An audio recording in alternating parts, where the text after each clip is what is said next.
morning students. Today we will go through the legal rules of consideration. In the last class we have seen what is consideration, what are different definitions. So consideration means something in return or quid pro quo. So let us go through the legal rules so that if these conditions or these rules are there, then we will say the consideration is valid and the agreement or the contract can be enforced in the court of law. Every promise should be supported by consideration.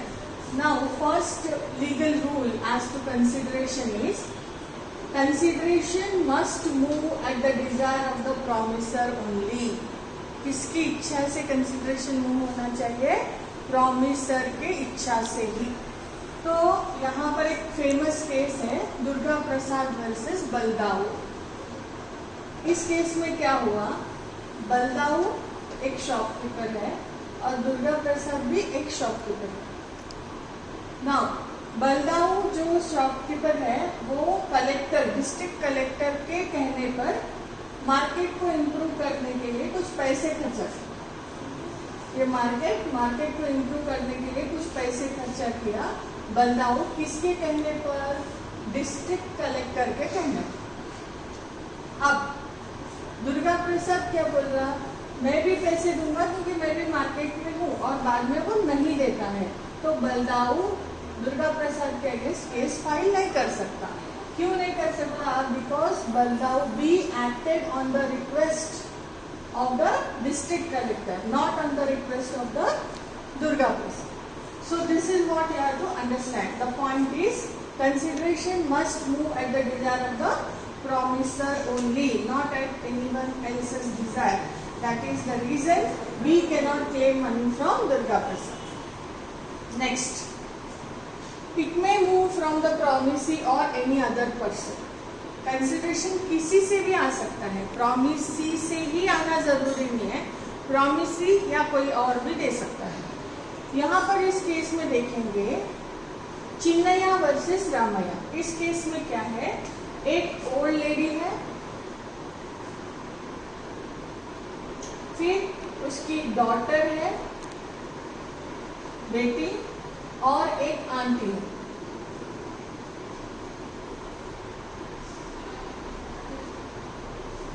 तो यहाँ क्या होता है कि old lady बोलती है मैं मेरी सारी प्रॉपर्टी बेटी के नाम कर दूंगी, लेकिन आपको आंटी को हर महीने कुछ पैसे देने होंगे. इस बात पर डॉटर एग्री हो जाती है और ओल्ड लेडी उसके नाम पे प्रॉपर्टी कर देती है. अब बाद में आंटी पैसे क्लेम करना चाहती है बेटी से, तो बेटी क्या बोलती है? मुझे आपसे कुछ मिल ही नहीं रहा तो मैं क्यों दूं? In this case, the decision has come in favor of auntie because consideration has not moved from auntie, but it has moved from old lady. Aunty से नहीं मिला डॉटर को कंसिडरेशन, लेकिन ओल्ड लेडी से तो मिला ना. तो consideration can move either from promisee और from any other person. So this is the point. Next, it may be an act, abstinence or a written promise. Consideration क्या हो सकता है? एक act, एक forbearance means not to do something, और एक written promise के बदले में promise भी consideration हो सकता है. तो these three are the examples of good consideration. For example, forbearance to sue. यहाँ पर हम एक एग्जाम्पल लेते हैं. ए को हक है कि वो कोर्ट जाए अगेंस्ट बी. तो ए कोर्ट जाने वाला रहता है तो बी बोलता है भाई आप कोर्ट नहीं जाओ, फॉरबियर कर दो, छोड़ दो कोर्ट जाना, मैं आपको 500 रुपये दूंगा 1 महीने के लिए. तो जो फॉरबियरेंस टू सू ठीक है बोला ना, तो ये forbearance to sue acted as a good consideration. Next, compromise of disputed claim. Compromise of disputed claim में एक जगह है, दो लोग क्लेम कर रहे, ए भी क्लेम कर रहा है ये मेरी जगह है, बी भी क्लेम कर रहा है ये मेरी जगह है. तो जब दो लोग डिस्प्यूट में है कि ये जगह मेरी है, तो ए क्या बोलता है कि भाई ये जगह मैं ले लेता हूँ और फॉर द टाइम बीइंग आपको कुछ पैसे मैं दे देता हूँ. तो आप छोड़ देना, क्लेम करना छोड़ देना, और जब भी आपका क्लेम सही होगा तो मैं आपको दे दूंगा, जो भी कोर्ट का डिसीजन है। फॉर द टाइम बीइंग मैं ये जगह यूज करता हूँ। तो यहाँ पर क्या है, कॉम्प्रोमाइज ऑफ डिस्प्यूटेड क्लेम, ये भी एक तरह का गुड कंसिडरेशन है। लेकिन समझो एक गलत तरीके से क्लेम कर रहा जबकि उसकी जगह है ही नहीं, ऐसा कुछ है तो बाद में उसको जुर्माना भी देना पड़ता। Next, composition with creditors. Composition with creditors मतलब ए एक डेटर है, कर्जदार है, जो किसको देना है, बी सी डी को पैसे देना। तो यहाँ पर एक अब इन सबको मिला के उसको देना है 90 लाख या 90,000 ले लो, 90,000 देना है, लेकिन उसके पास है ही 60,000। तो सबको वो बोलता है कि मैं प्रोपोर्शनली डिस्ट्रीब्यूट कर दूंगा तुम तीनों में, लेकिन काम मतलब 30,000 सबको सैक्रिफाइस करना होगा। That is a kind of compromise with creditors. तो सब लोग अगर एग्री होते, क्योंकि वो उसका दिवाला निकल रहा है, उसके पास कुछ है नहीं उसके बाद, तो ये भी एक तरह का गुड कंसिडरेशन माना जाएगा। Next, it can be past, present, future. Consideration past भी हो सकता है, प्रेजेंट भी हो सकता है, फ्यूचर भी हो सकता है। इंग्लैंड में पास्ट कंसिडरेशन को नो कंसिडरेशन माना गया, लेकिन इंडिया में पास्ट कंसिडरेशन को गुड कंसिडरेशन माना गया। तो यहाँ पे पास्ट कंसिडरेशन का एक एग्जाम्पल लेते हैं। सपोज ए ने 1 महीना पहले कुछ सर्विस रेंडर किया था बी के कहने पर बी के लिए। अब बाद में बी 1 महीने के बाद बोलता है, भाई तुमने 1 महीना जो मेरे को सर्विस दिया था ना, मैं उसके लिए तुमको पैसे दूंगा। तो it acts as a good consideration. Past consideration is a good consideration. Present consideration cash sales, ऐसे आप गुड्स दे रहे और ऐसे आप पैसे ले रहे, तो it is example of good present consideration. Future consideration, जैसे 1 वीक के बाद ए बोल रहा है मैं आपको पैसे दूंगा, और बी बोल रहा है मैं 15 दिन के बाद आपको गुड्स की डिलीवरी दूंगा, वो दोनों भी फ्यूचर में है। तो future consideration is also good consideration. Next we go through next legal rule, it need not be adequate. Adequate किसके हिसाब से, जितने की प्रॉमिस है उतने का कंसिडरेशन रहना जरूरी नहीं है। Promise is equal to consideration रहना जरूरी नहीं है।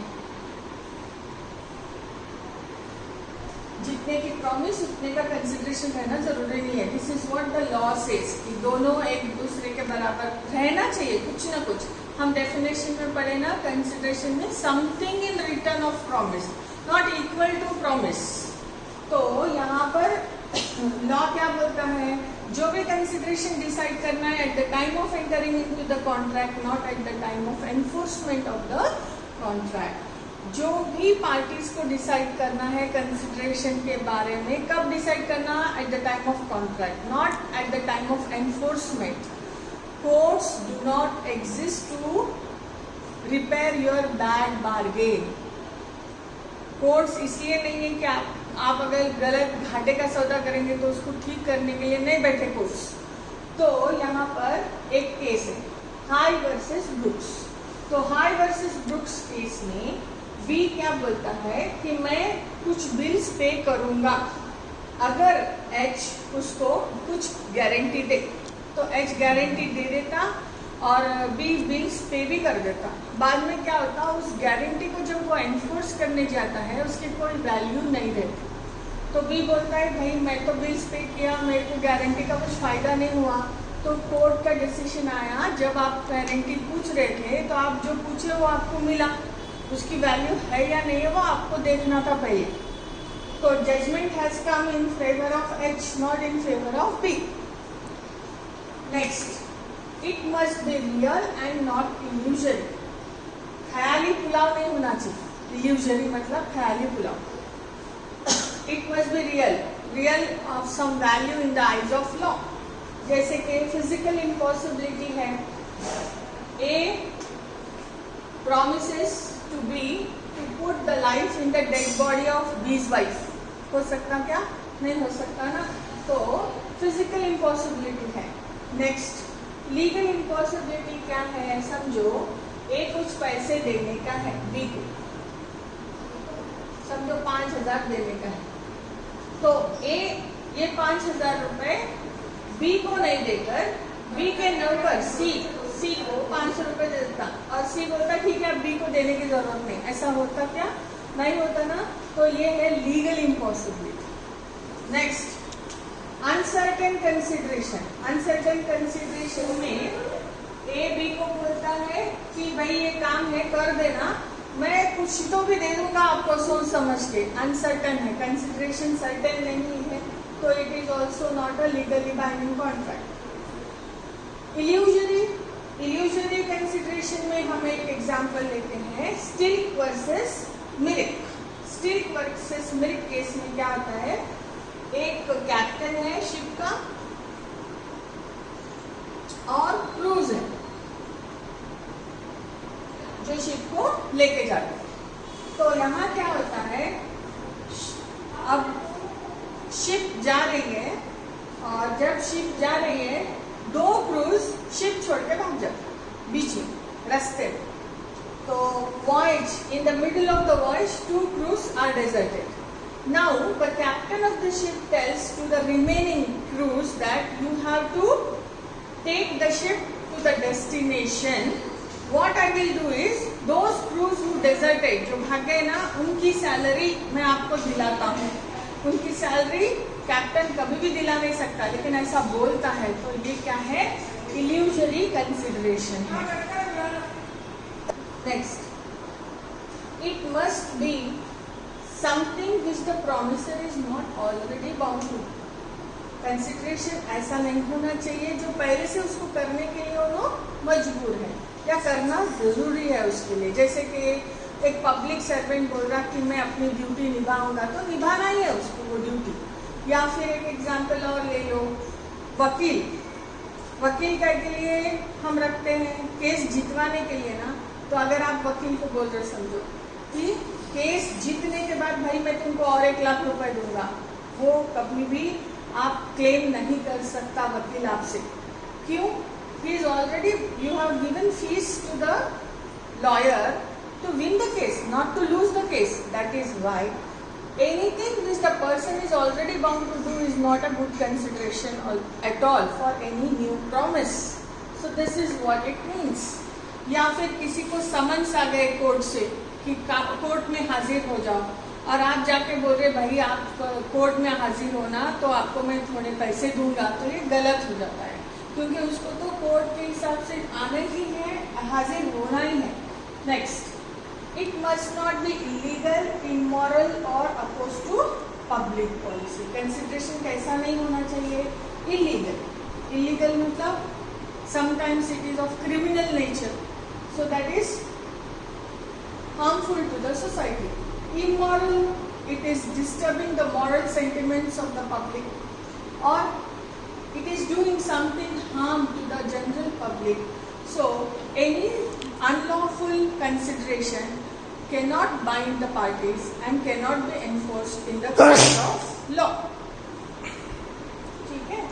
With this we have finished the legal rules of consideration.